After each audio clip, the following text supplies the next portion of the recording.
Mapagpalang araw sa mga mag-aaral ng ika-4 na baitang.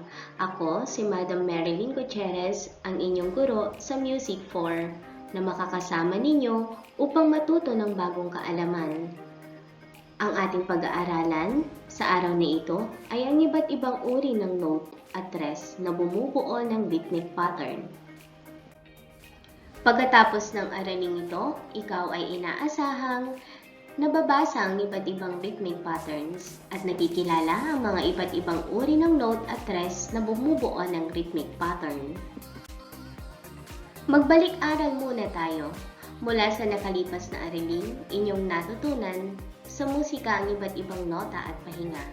Sino sa inyo ang makakaguhit ng mga nota at pahinga na sasabihin ko? Handa na ba kayo mga bata? Magaling, atin na itong simulan. Number 1, kapat na nota. Number 2, buong nota.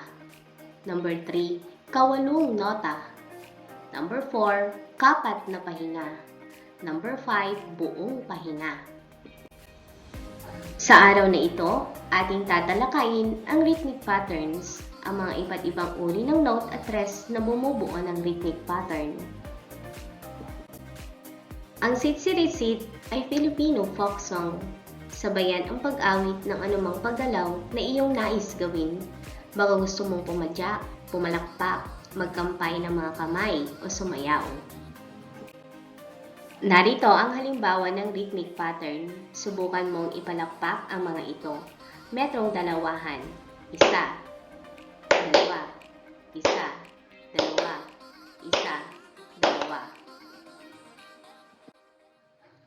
Naalala mo pa ba sa unang module ang tungkol sa equivalent value chart ng note at tres? Pag-aralan muli ang equivalent chart ng note at tres.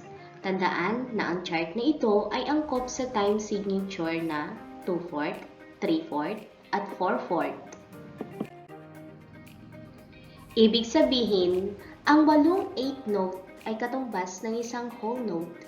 Ang 4 na quarter note ay katumbas ng isang whole note. Ang 2 half note ay katumbas ng isang whole note. Mga bumubuo sa rhythmic pattern o composition of a rhythmic pattern. Palakumpasan or time signature, 3/4.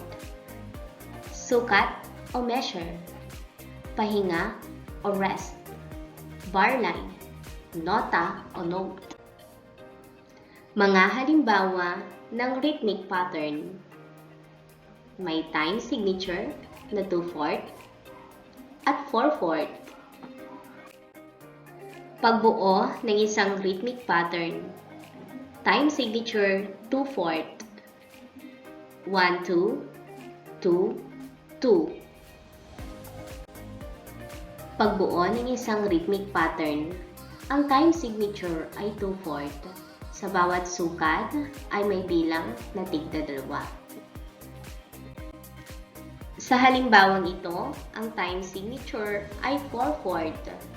Kaya naman, sa bawat sukat ay may bilang na tig-4. Tayo nang dumako sa mga pagsasanay para sa gawain bilang isa, bilugan ang titik ng tamang sagot.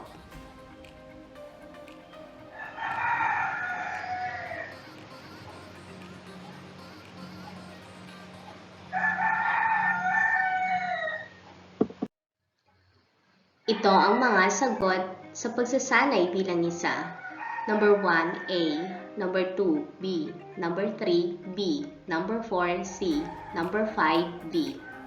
Para sa pagsasanay bilang 2, bumuo ng rhythmic pattern ayon sa hinihinging palakumpasan sa ibaba, gamit ang mga nota o notes.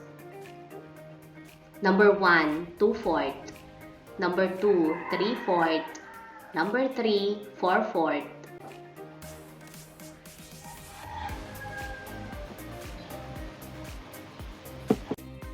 Para sa pagsasanay bilang 2, letter B, bumuo ng rhythmic pattern ayon sa hinihinging palakumpasan sa ibaba gamit ang mga pahinga o rest. Number 1, 2/4. Number 2, 3/4. Number 3, 4/4.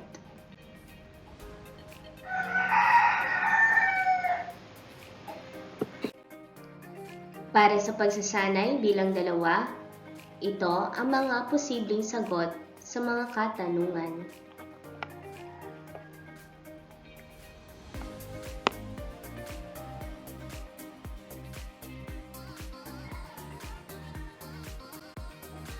Mabilis na lumipas ang ating makabuluhang talakayan sa Music Grade 4. Abangan pa ninyo ang mga susunod na episodes ng ating mga aralin sa musika.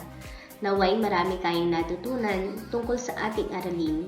Ito ang inyong guro para sa oras na ito, Madam Marilyn Gutierrez. Maraming salamat sa pagkikinig. Hanggang sa muli, paalam!